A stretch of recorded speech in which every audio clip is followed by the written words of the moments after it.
Welcome back to the Titanium Hangar. This is Mike, and happy Friday, everybody. Hope everybody is doing well. Today I want to talk to you about future-proofing your collection.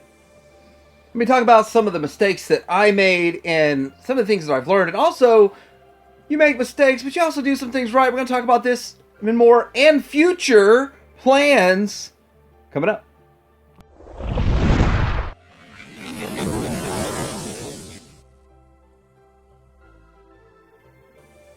Starting out when it comes to future-proofing your collection, one of the things that I noticed that not only I sort of did, but a lot of other people do, is deciding kind of what you want out of your collection. And usually people say stuff like, I want to do Season 1, Season 1, Season 2, Season 1, Season 2, and my favorites from Season 3. Maybe pick up some stuff from the Headmaster series. Maybe I'll get some of the Headmaster figures. Maybe I'll get a few things from the 86 movie. This, that, and another. But a lot of people like to put parameters on their collection so they can kind of have a guide on where they're going, what they're looking for.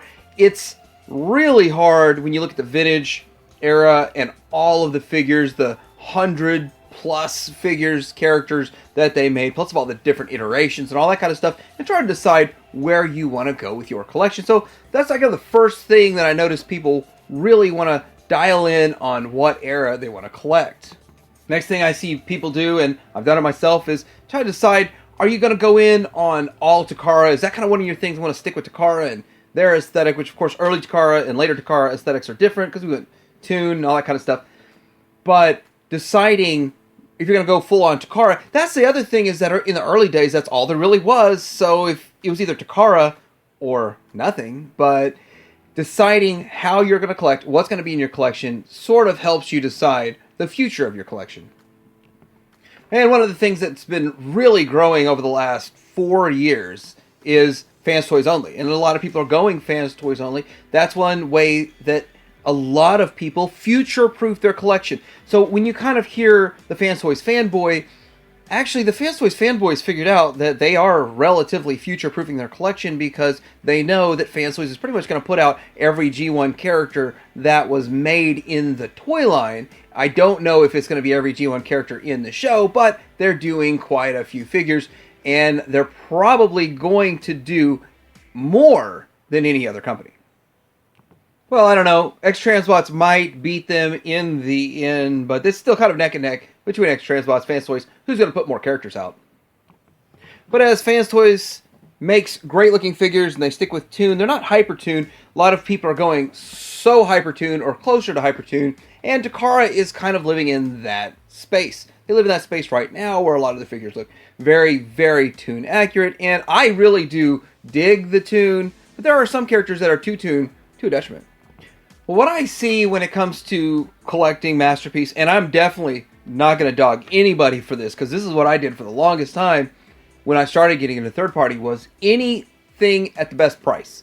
I would buy any figure if it was the best price.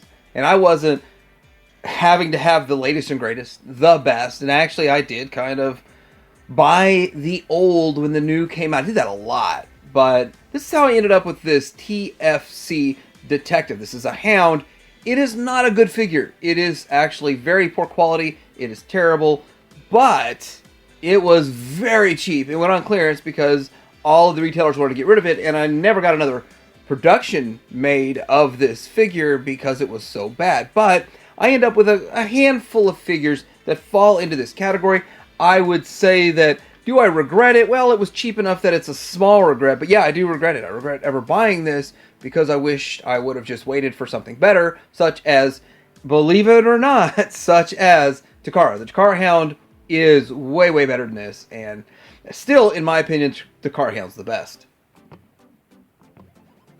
Alright, so now that you've kind of decided where you're going, what direction you're going, what era you're collecting, and all of that kind of stuff, how do you future-proof your collection? Well, a lot of people already bought the Takara version of Ultra Magnus. Now, it wasn't the greatest in the world, but when I saw it, I actually hesitated on buying it because I didn't think it looked the greatest to me. Now we've got this coming out.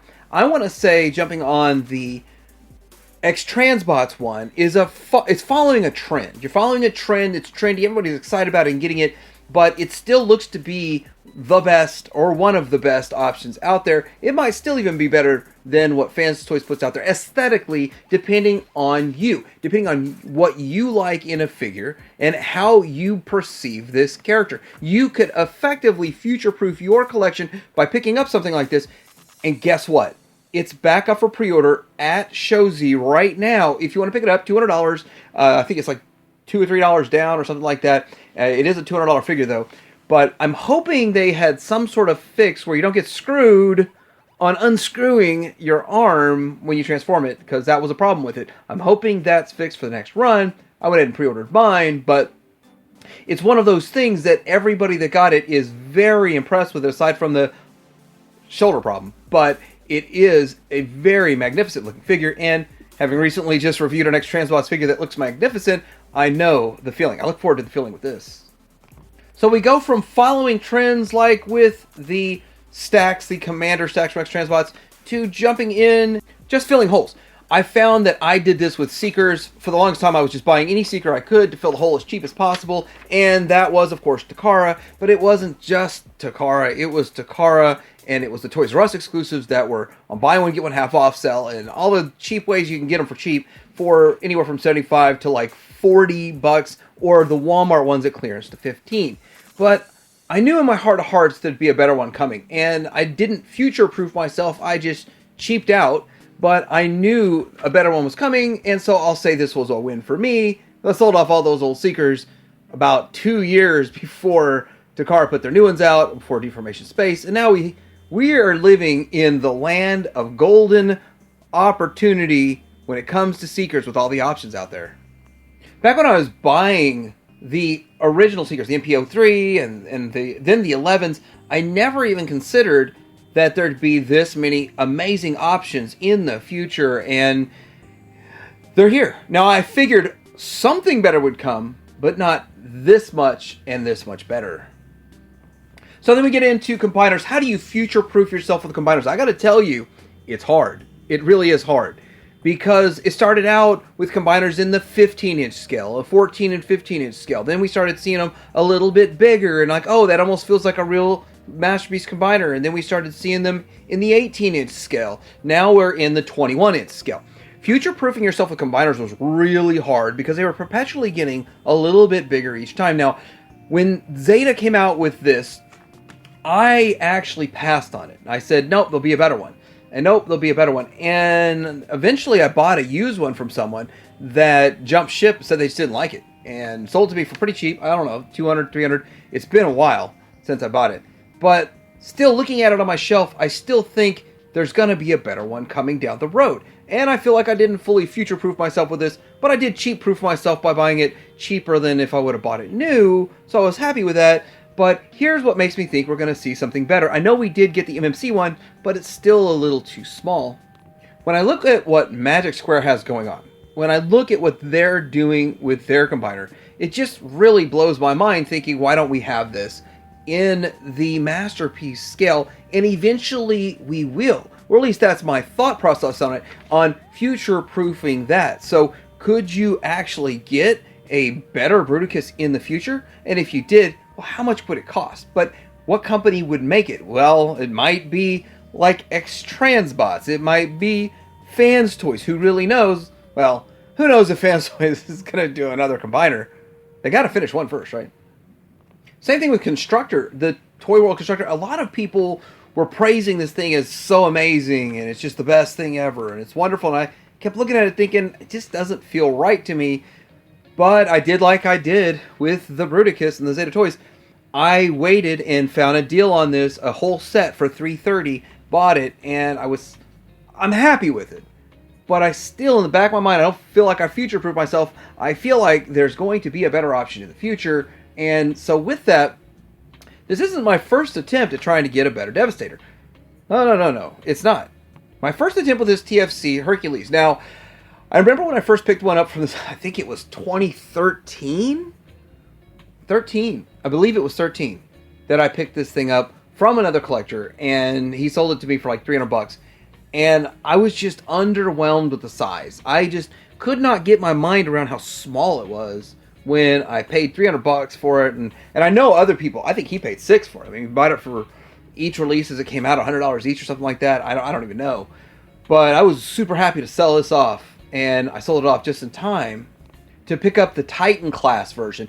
And I gotta tell you, going from the TFC to the Titan class version of Hasbro's Devastator, which is not perfect, but it's not horrible at the same time. It's got a lot of good going for it. I felt it was so much better with what third party did with the TFC Toys version. But going from this to Constructor, I feel Constructor's better, but I still feel like there's probably 2 more better options coming with X-Transbots and Vectron Labs. If Vectron Labs get theirs out, it looks like an amazing looking Devastator. And no, it doesn't stop there. The Titan class Metroplex is what everybody in the Masterpiece realm uses as their Metroplex, and it makes sense. I'm definitely not going to say anything negative about people picking up the Titans instead of full-on gigantic 4-foot figures, but we're going to be getting full-on gigantic 4-foot figures coming pretty soon. But I always felt like this was a little bit off for me. I know it was supposed to be IDW or something along those lines. It was not supposed to be Super Ultra G1, but it was amazing, and the electronics are amazing. Electronics are a thing of the past when it comes to Hasbro Titan class figures. We all know that by now, but the electronics in this are awesome. But if you check the prices on this on the secondary market, the prices on this almost rival what the other ones are going to be selling for. The 4-foot ones will be selling for. Both Lewin Resources and Light Toys are going to be making their own, probably around 4-foot, on both of these, and I have to still say I'm going to give it to Light Toys. I like the look of Light Toys better, but Lewin Resources has got a lot going for it also. So pretty interesting that all these massive city bots are going to be coming out.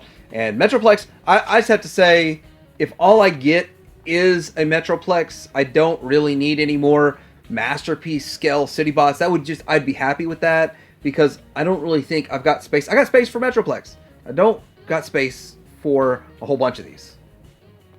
So another concept of future-proofing is picking it up now because it might not be available in the future. Well, that's Impossible Toys. And in my review Thursday, so yesterday, I'm talking to you from the past, so it's actually today. But the video I put up talking about the X-Transbots, La Pulpe and Pulpus, these are Quintesson ones. Some people have pointed out that they missed out on the Dr. Egg. Dr. Egg is sold out pretty much everywhere, and X-Transbots hasn't reissued them, which is really strange, and I have a feeling that it might be a while till they reissue it, if they even do reissue it, because it did not sell well. A lot of discounts on this item, a lot of clearances. Maybe they will rework it to where they can make it cheaper or something along those lines, but it's one of those things that, will this be something that is hard to get in the future? I don't know. But Impossible Toys making all these other ones, they've gone away, and getting those is only available on the secondary market, but they're obsolete at the same time because X-Transbots is making these. It's just kind of a cycle that we keep going through. Same thing with Make Toys Contact Shop. If I talk about this enough, like Beetlejuice, pre-order is going to show up, right? Contact Shot. It's going to show up as a pre-order. Make Toys is back, and they should put this back out. And if they still have the mold, it's just going to print money for them. It will print them so much money, they wouldn't know what to do with it. They'd have to put out 5 new figures because they'd have all the molds from all the money they make from this. But anyway, Contact Shot. But I kind of think the same thing's going to happen with the X-Transbots Omnibots. I don't think that Fantoys is going to go, ha-ha, we're going to jump on the Omnibot train and start making Omnibots. No, I don't think Fantoys is going to touch it. I don't think Takara is going to touch it. I think that this is the only game in town for Omnibots. And when they come and they go, they're not going to come back. I don't see them reissuing, let's go ahead and do Omnibots reissued every 2 years. I don't see that happening. I really don't. I really see they come, they sell, they go. And that's where I see this. So how do you future-proof your collection for something like Omnibots? I say pick them up while they're available. Also feel like last week I had this video talking about the Machine Robot. Now this is the Action Toys, but there's another company coming out with them. Go watch that video if you want to learn about all that. But I avoided the Action Toys toy line. I got the Psykill for pretty cheap on clearance, but I feel like I dodged a really big bullet by avoiding this toy line. Even though I will go right now and say a few of these figures are gems, and a few of these might take a long time for the new company to put out, or they might not be doing it long enough to put them out. So a mix of the action toys and the new ones might be a good way to go. But still, it's a whole lot of fun. I'm going to be eating some words in some of my future videos when I do reviews and pull stuff out for comparisons. But still, I feel like future-proofing your collection is dodging this, hoping for something better. And I've watched a couple reviews. I hear what's coming is better, theoretically. So what is the future? I think the future is very, very bright when it comes to Masterpiece collectors. Fans Toys is a big part of it. And love them or hate them, Fans Toys is still one of the most exciting things about collecting. Yes, Extra Transbots is exciting. Yes, Takara, when they put something out, is exciting. But Fans Toys keeps bringing that excitement, bringing that heat. And just like this FMO2 Marge. And by the way, fantastic model. That's why I couldn't find it under Fans Toys last week. I was looking at Fans Toys. It's a fantastic model, and I forgot that. So, FMO2. Those are up for pre-order at ShowZ right now. Remember, TH as the reviewer code. Plug that in there. It'd be a lot of fun. But a lot of people also believe that FMO1 is retroactively numbered to be Optimus Prime. Yes, a lot of what Fans Toys is putting out in the future that's exciting is just replacement items that's less exciting. It's less exciting to get replacement items, but if they're even marginally better than what we have, I guess they're okay. But have you future-proofed yourself if the one you have, you still like it as much as Fans Toys? But anyway, I want to hear what you've got to say about future-proofing your collections. Have you made a few mistakes along the way? And have you learned from them? And are you proud of some of the decisions you've made in the past? Let me know in the comments below. Like and subscribe. Titanium Hanger out.